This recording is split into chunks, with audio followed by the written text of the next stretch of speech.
Political commentator and journalist Aaron Parnas, who's affiliated with the media group Midas Touch, has been sounding an alarm. He's been out here on the streets like Don Lemon, like Joy Reid, for creators who've been quietly experiencing for months TikTok's suppressing their content, Mhm. limited reach, and in many cases, their content removed entirely. This is happening ahead of the January 21st United States takeover deadline involving TikTok. And I don't believe, and we've talked about this, that this timing is coincidental. According to Parnas and other creators tracking platform behavior, accounts that focus on political analysis, breaking news, or criticism of power structures are being hit first. Let's get into this, man. So the first question I have for you is, what exactly is Aaron pointing out with suppression on TikTok, and why does this timing around January 21st matter so much? Because TikTok was acquired by Oracle, Larry Ellison, which is deeply tied with the Trump administration. So the algorithm, what content is being able to be seen. So the truth that matters to people, he's pointing out that news creators are having their posts pulled down, their content suppressed, and I think some of them even having their accounts banned. And we knew this was going to happen when people took over TikTok, especially in the world of politics, because the fastest way, the most effective way to communicate with Americans is through their phone. We are all on these devices. Nobody is looking at the TV. I'm telling you right now, TV is dead. This is the new TV. If you want to know what the new TV is, the new TV is in your phone, and it can go wherever you want to go, right? It can move off the wall and move around, and you can watch content not at 6 o'clock news, not at the 10 o'clock news, whenever the news breaks. This is the freedom that gives people the ability to communicate with your community, your constituents, the American people, about safety, trust, and all that. And TikTok is now a company that is going to suppress that content and really ruin the platform, for the people that really enjoy what the platform is all about. So, Let me ask you a question. You and I both put news on our platforms, mhm. right? You have special content that you label news. And I have content that I label news on a much more local level. Do you see discrepancies in between your more general posts speaking about your usual music, stuff that's happening in tech, versus the content that you label news? Not really, because number one, I try to create headlines that I know connect with people. Like it might be a news story, but I try to tell it within the framework of our people, how it affects us. If I'm talking about copyright terminations, every artist in the world can terminate their copyrights. I'm talking about you R&B singers and you rappers. That's all I care about. Black people that built hip hop and R&B in the music industry have been more exploited than any other race. When it's time to terminate your masters and your publishing, I'm going to talk about that. I'm going to have that conversation about that with my people. So I always tell these stories through the framework. Black inventors, black creators that are having their IP stolen, things like that. Like, I'm always going to tell it from that framework, and that actually resonates very, very well with our community, because nobody's talking about stories from the perspective or the lens in which matters to us. We tell the story, but don't tell our story. That's what I say all the time. Don't tell the story, tell our story. That's why I've been critical of black media. I mean, somebody hit me in my DMs and said, every black media outlet should be talking about what you're talking about terminating masters and publishing, and the ability to get that messaging out and how important that stuff is. And yet they're not, because they don't control the infrastructure. They're not allowed to get up there and say what you want, when you want, how you want it, and whenever you want. And so that's what I use my platforms for. I tell everybody, I turn my page, my Instagram page, into news. I'm gonna have some fun, but it's a growth hack for me. I turned it into news because nobody's watching the news.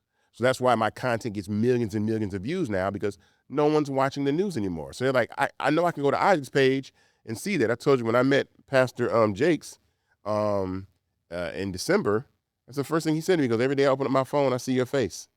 And I'm delivering messaging and news to the people in the way that serves them both. And I blanket every platform. I post fan base, Instagram, Facebook, TikTok, LinkedIn, Threads, Blue Sky, Twitter. Like, I'm everywhere, right? I'm getting the message out to as many people. I'm going to where the people are.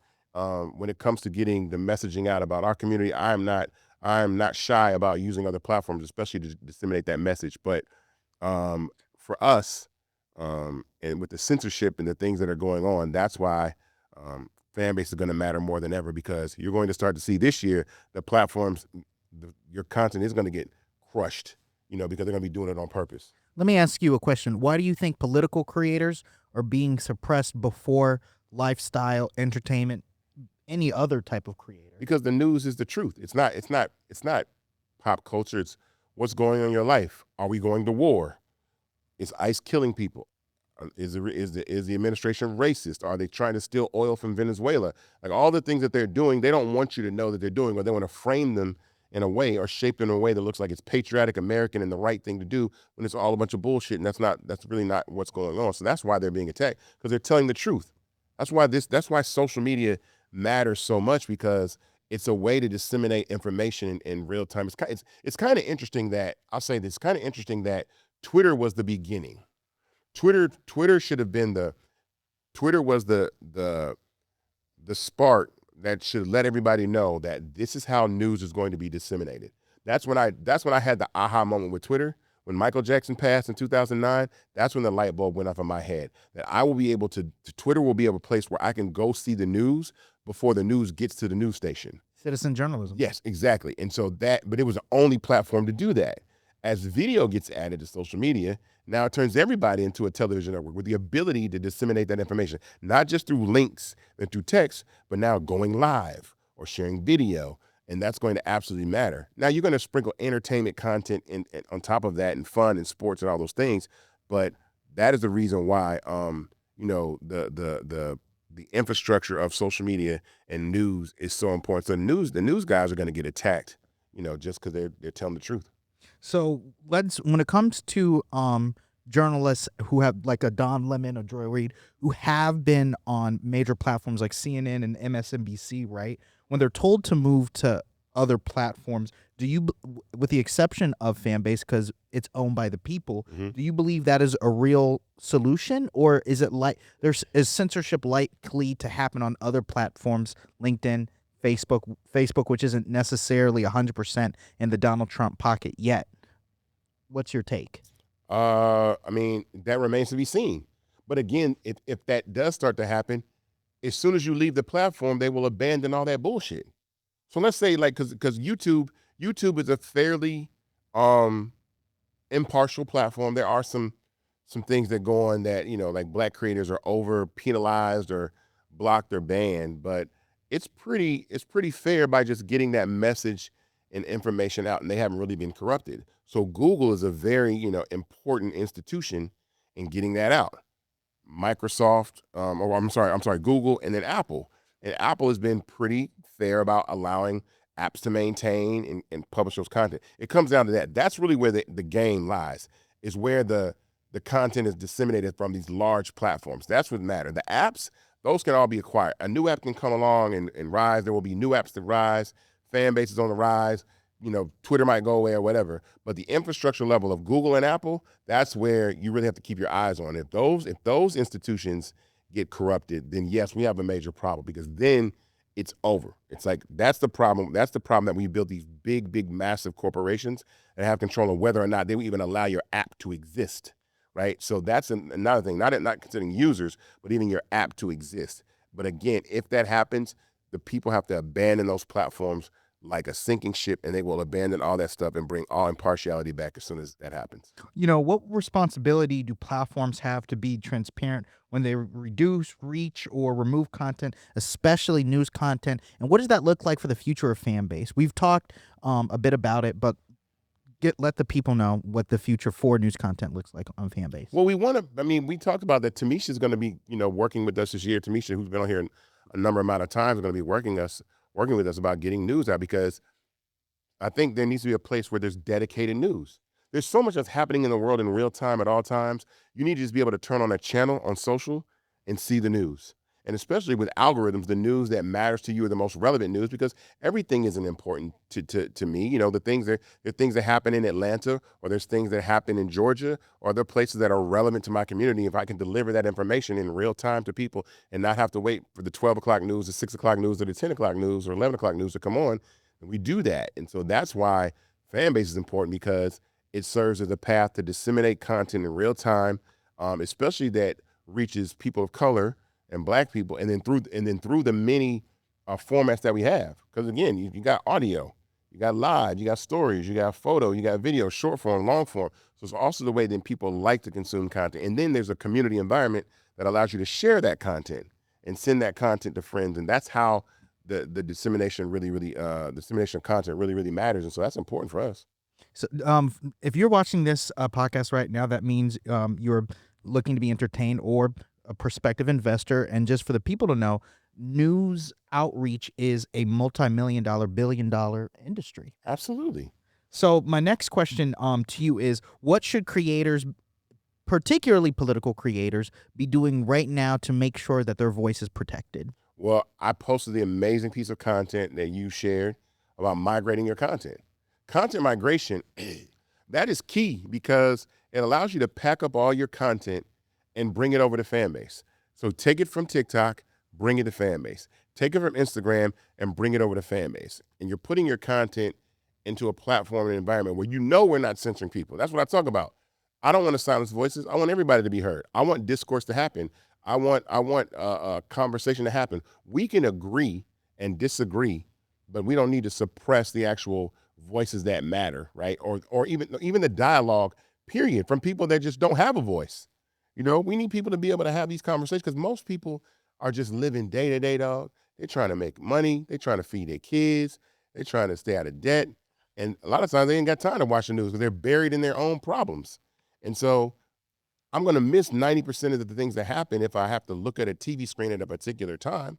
So if I'm in the middle of my job on lunch, if I can just open up and say, whoa, this happened, this happened, this happened, this happened, then I'm caught up with the world. And I can send that to my friends and my family and communicate with the people that I know. So that's extremely important. I mean, that's what we built the platform, like I said, to be about. This is a creator first platform, but we understand that every single person is a content creator. We're all part of this now. We all have to do our part. We all have to engage, share, comment, post, like express our opinions. That's how movements get started. And so this is a real, social, I call it, the social economy, but social media is the new television. So we're leaning right into that. So one of my last questions is, being that the Ellisons not only are now have control of, are definitely going to have control of TikTok, but they're making their bid for Warner Brothers Discovery. Do you believe this marks the beginning of broader media control in the United States, or hopefully is this a temporary transition period? I believe it's an attempt. I believe they're going to do that, but again, these nothing. So put it like this: Ellisons can buy, Larry Ellison can buy TikTok all he wants to. If everybody leaves the platform, he ain't got shit. So just staying there is giving power to the people that oppress you. I had a friend of mine, I'm not even gonna say his name, but I had a friend of mine send me the post about Aaron Parnas, this one we're talking about, right? And my response to him was, yep, but yet you're still on Clubhouse having that conversation. You see what I'm saying? It's like, yeah, but you're still there. See, people think that, like, it's almost like people think, well, what is my little audio room gonna do? It's not about that.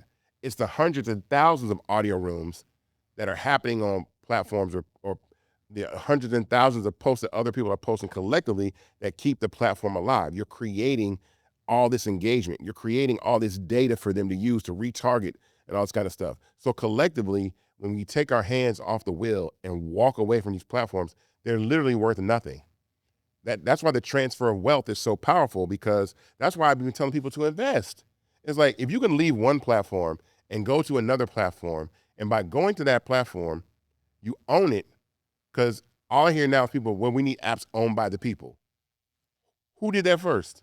Like, dead ass. Like, I'm hearing white people say this now. We need apps that are owned by the people that have the ability with algorithmic control and all that. I'm like, well, I mean, we've been sitting here, we've been raising money since 2020. Like, we offered this first. Everybody else wasn't on this shit. And now we're on this. Like, this is what we're on. And so, that's what it's about. So as we wrap this segment up, what any lingering thoughts do you have about platform ownership in the age of citizen journalism? I mean, I'm just telling you right now, migrate your content to fan base. Yeah, I'm going to shamelessly plug fan base because you can actually, that's something that I filed a patent on. Like I filed a patent that your content is your content. You should be able to take your posts, your videos, and move them wherever you want to move them. If you don't like the way your content is being treated or you're being treated on a platform, let me pack my shit up and move it over to somewhere else. And we give you the ability to do that. And so it's in settings. It's something that you can do when when you onboard on the app to immediately move your content by joining the platform. And that's what you should do. So,